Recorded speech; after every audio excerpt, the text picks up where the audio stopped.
Hey guys, did you know that there is a relation between a rubber duck and a programmer? If you didn't know, now you know, and I will tell you more about it in the end of the video.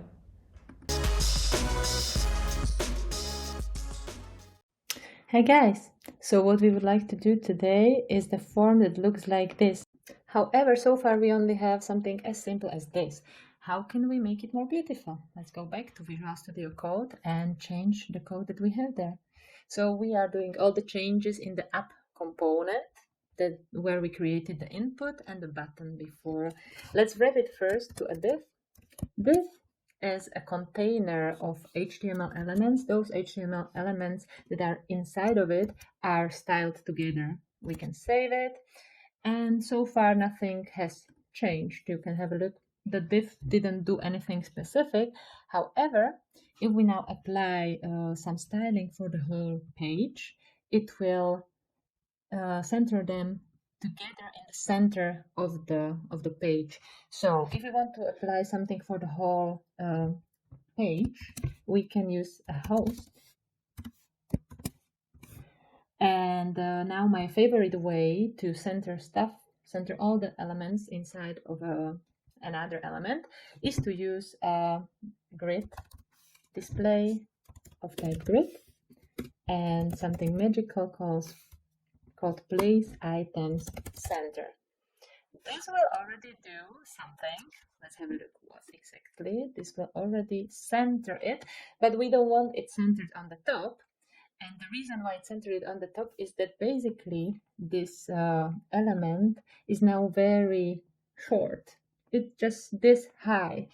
And if we want to make it like use the whole viewport that it sets, when again we inspect what we did, we are here in this div. Once more, we are here in this root component. And these are our changes in the styling. So display grid, place item centered. That's something we have just written. We want now to get it as big as our viewport. So what we will do is we will basically say height. It's 100% of the view height. So this will do it exactly in the center as we wanted it. Of course, if we now refresh, it's back to where we were. So we need to do it in our code and save it. So let's say height 100 of view and view height. And now we still don't have what we wanted because we thought it will be beautifully orange and bigger and so have some nice styling around it. And we still have something super simple that doesn't look very attractive. What we can do to make it look more beautiful is to use a component library called Material. Especially you can go to the website called materialangular.io and you can have a look what Google developed for developers. This is a component library used in Angular projects to make it elegant and consistent in a way. It uses reusable and pretty components that you can unify the design on your user interfaces. When you get to this website, you can have a look at components and see the regular elements that are being used on an HTML website, from buttons to checkboxes or date pickers. You can pick whatever you like. And we will work with button and we will work with an input. But let's first install it. So we need to go again to our project, open a terminal. In the other terminal, the project is running. So anyway, I will go for ng at angular/material. And this will do the work for us. So it will cause the Angular material being installed. We can choose one of the predefined themes. I will go for Azure Blue. For the rest, we will just say yes, enter, yes, or enter. Here it's again installing the packages, and it's updated. So when you look at the files, you can see here in AngularJSON, package.json, there have been some changes in the installations, and in the styles and index there have been changes in the styles, but that doesn't have to bother you at all because we will only use what's been defined for us on the page that I have just showed you. So let's start with the button. On the website for Angular material, you can have a look at components and click the button. This one looks pretty similar to what we want to achieve. It's called Fab, I think fabulous kind of button. And it's using an icon instead of the text. And it's square. When we want to design it for our website, we should use the code that they advise us. So let's view the code. When we search for the fab, it's right over here. We can see that this is the code for the button. Let's copy it and paste it to our code so that we can see what we need to change. So the main thing that we need to add to our button is this matte fab. That's all it says is all now. We are using this kind of design. And also one more change is we need to add an icon instead of the text. So let's set the icon. You can see it's red here, and it's also not recognizing this matte fab yet. So if we just saved this as it is, it wouldn't probably show us what we want to see. So you can have a look. It even shows us an error, and it says matte icon is not a known element. Let us correct the error. Let's go back to the button website of the Angular material and have a look not at the overview where we can see how they look like, but to the API. The API says we need to import matte button module to our project to be able to use it. And that's what we will do in the PS file of the app component. Let's click it. Let's paste here the import and let's use the module in the imports part.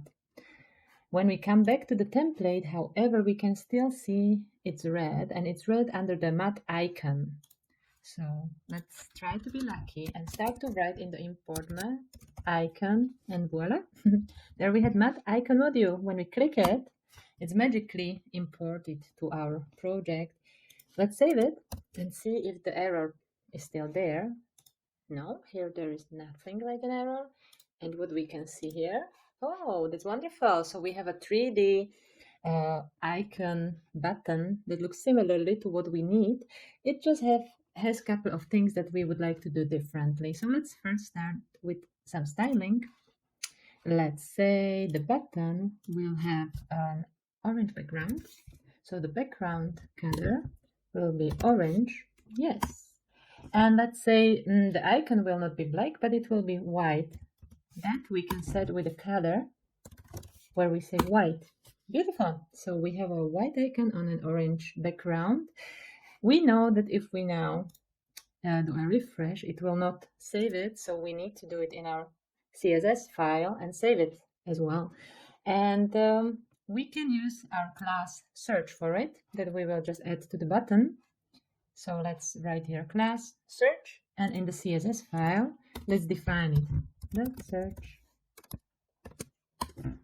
and say background color is orange and color is white. Beautiful. Let's save it. Now it should remain orange white as we said. But look here, the icon that we are using is not exactly what we need. This looks like if we are going to delete something, right? Therefore, we need to search for another icon.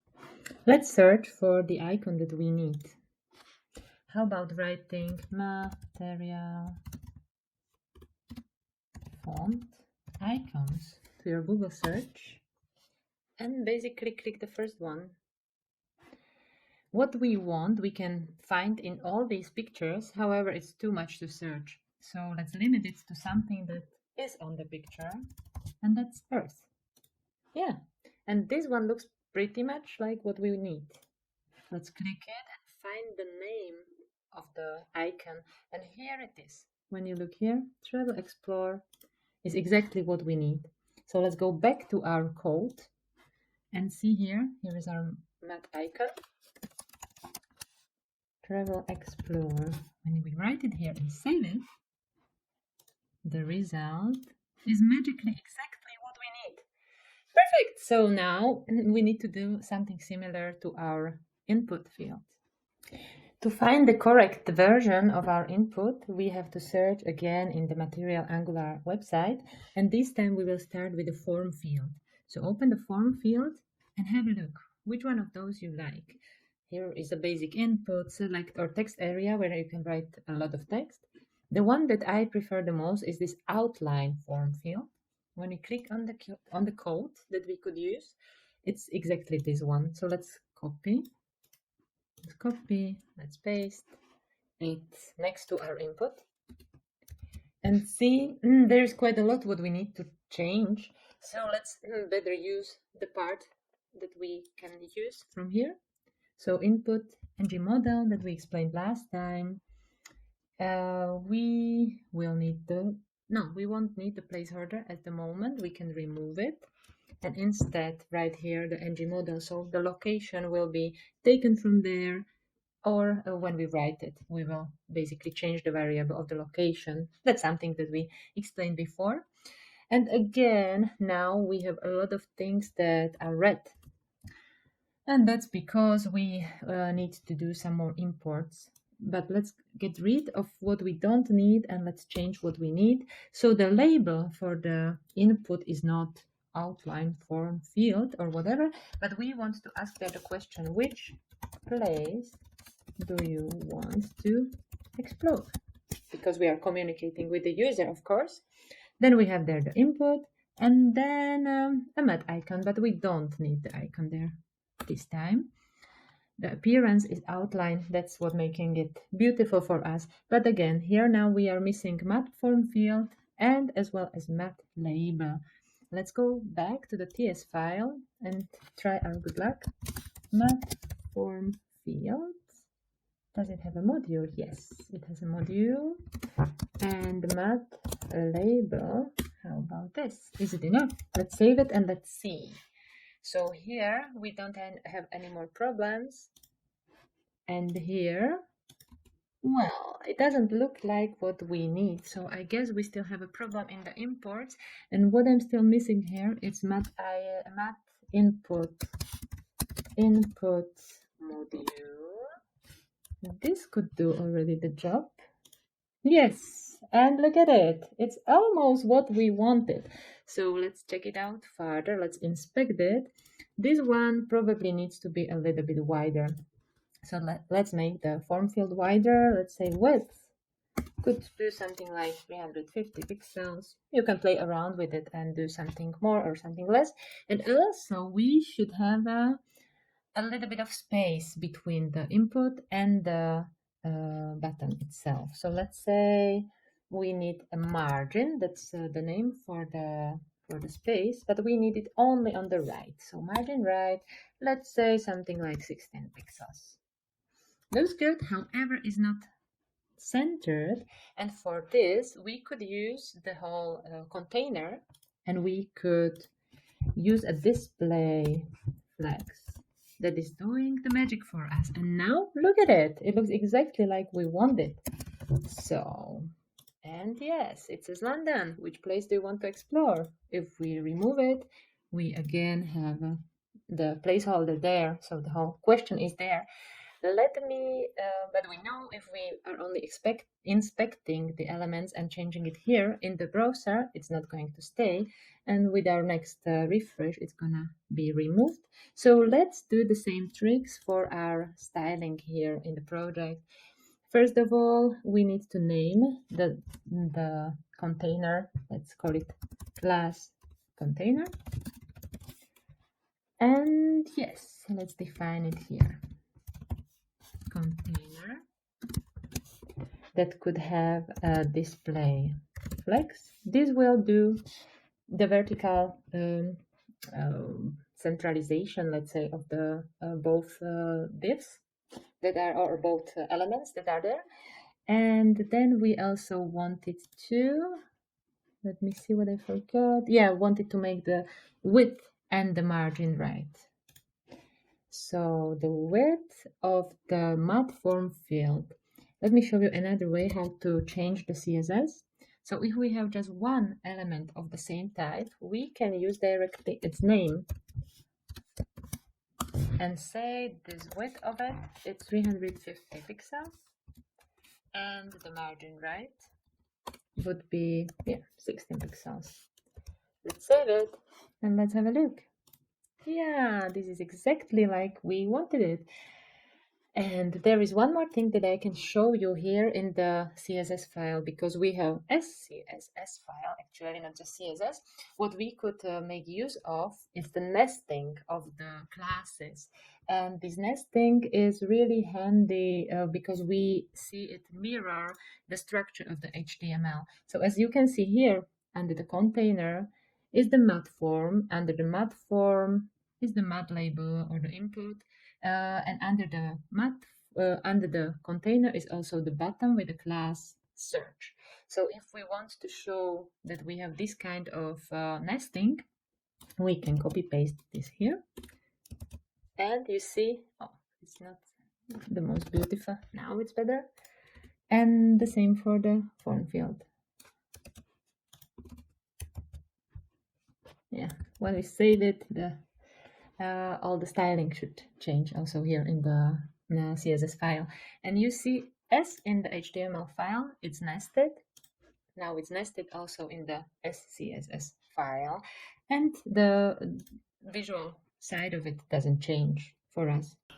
Good job! So you made it till the end, and I promised you, when you make it, I will explain what is the relation between a rubber duck and a programmer. So there is a theory that says when you can explain the problem that you are solving to the rubber duck, line by line, how would you do it, then you can program it too. Try it out, and see you in the next chapter.